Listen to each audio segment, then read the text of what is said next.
ಶ್ರೀಕಾಂತ್ ಅವರಿಂದ ಶುರು ಮಾಡ್ತೀವಿ. ನೀವೇ ಮಾತಾಡಬೇಕು ಸರ್. ನಮ್ಮೆಲ್ಲರ ನಾಯಕರು ಮಂಜು ಅವರು ಮಾತಾಡ್ತಾರೆ, ನಂತರ ನಾನು.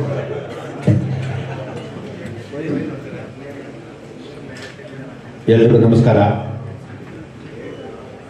ಸಿಟಿ ಲೈಟ್ಸ್ ಈಗಿನ ಮುಹೂರ್ತ ಆರಂಭ. ಸಿಟಿ ಲೈಟ್ಸ್ ಅಂದರೆ ಮನುಷ್ಯ ಇವತ್ತು ಸಾಮಾನ್ಯ ಸಿಟಿಲಿ ಬಂದರೆ ಹಳ್ಳಿಯಿಂದ ಬಂದಂಥವ್ರೆ, ಗ್ರಾಮೀಣ ಪ್ರದೇಶದಿಂದ ಬಂದಂತೂ ಸಿಟಿಲಿ ಬಂದಿದ್ದಾರೆ. ಆ ಥರ ಒಂದು ಕತೆ ಹೇಳಿದ್ರೆ ಅಂತ ನಾನು ಅಂದ್ಕೊಳ್ತೀನಿ. ವಿಜಯವ್ರ ಕಥೆಯನ್ನು ಆರ್ಡಿನರಿಯಾಗಿ ಮಾಡಲ್ಲ. ತುಂಬ talented director, very good artist, good talented director. ಪ್ರಥಮ ಬಾರಿಗೆ ನಮ್ಮ ಕನ್ನಡ ಚಿತ್ರಕ್ಕೆ ಅವ್ರ ಮಗಳು ಬೇರೆ ಪರಿಚಯ ಮಾಡ್ತಾರೆ. ನಮ್ಗೆ ಹೀರೋಯಿನ್ ಕೊರತೆ ಕಮ್ಮಿ ಆಗುತ್ತೆ ಅಂತ ಕಾಣುತ್ತೆ.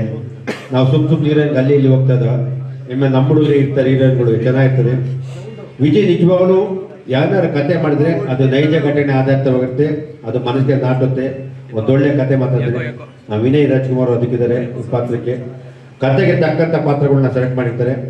ಈ ಟೀಮ್ ಒಳ್ಳೇದಾಗಲಿ, ಈ ತಂಡ ದೊಡ್ಡ ಯಶಸ್ವಿಯಾಗಲಿ, ಇದು ಇನ್ನೊಂದು ಸಲಗ ಥರ ದುನಿಯಾ ಥರ ಒಂದು ದೊಡ್ಡ ಹಿಟ್ಟಾಗಲಿ ಅಂತ ಅನ್ಕೋತೀವಿ. ಇವತ್ತೆಲ್ಲ ಇಡೀ ಚಿತ್ರರಂಗ ಅವ್ರಿಗೆ ಶುಭ ಕೋರ್ ಬಂದಿದೆ.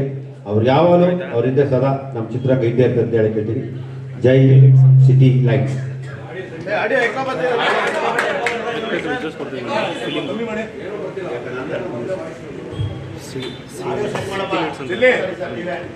ಎಲ್ರಿಗೂ ನಮಸ್ಕಾರ.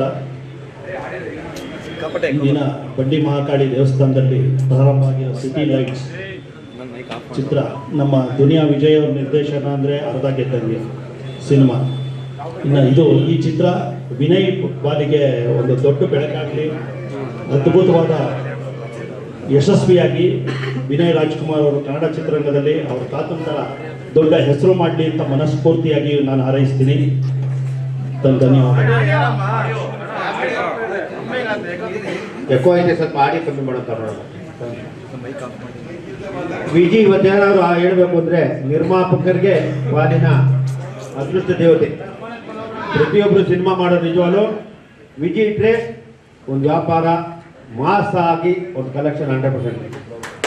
ನಿರ್ಮಾಪಕರು ಎಷ್ಟು ಹೇಳೋದಂದರೆ ನಿರ್ಮಾಪಕರು ಕಲಾವಿದರಾಗಬೇಕು, ನಿರ್ದೇಶಕರಾಗಬೇಕು. ಇವತ್ತು ಇಂಡಸ್ಟ್ರಿ ಉಳಿಬೇಕು ಅಂದರೆ ಒಳ್ಳೊಳ್ಳೆ ಸಿನಿಮಾಗಳು ಬರ್ತಾ ಇದೆ. ನಮ್ಮೆಲ್ಲ ಇವತ್ತು ಹೇಳಬೇಕು, ನಾವು ಸಿನಿಮಾ ಮಾಡ್ತಾ ಇರೋದ್ರಲ್ಲಿ ನಾನು ವಿಜಯ್ 3 ಸಿನಿಮಾ ಮಾಡಿದ್ದೀನಿ. 3 ಸಿನಿಮಾ ನಮಗೆ ಯಾವುದು ಮೋಸ ಆಗಿಲ್ಲ, ಎಲ್ಲ ಸಕ್ಸಸ್ ಆಗಿದೆ. ಎಲ್ಲ ಸಿನಿಮಾಗಳು ಅವ್ರು ಎಲ್ಲ ರೀತಿ ಇದೆ, ಎಲ್ಲರಿಗೂ ಮಾಡಲಿ. ದಯವಿಟ್ಟು ಚಿತ್ರರಂಗ ಇನ್ನೂ ಒಳ್ಳೇದಾಗಲಿ ಅಂತ ಹೇಳ್ತಾರೆ.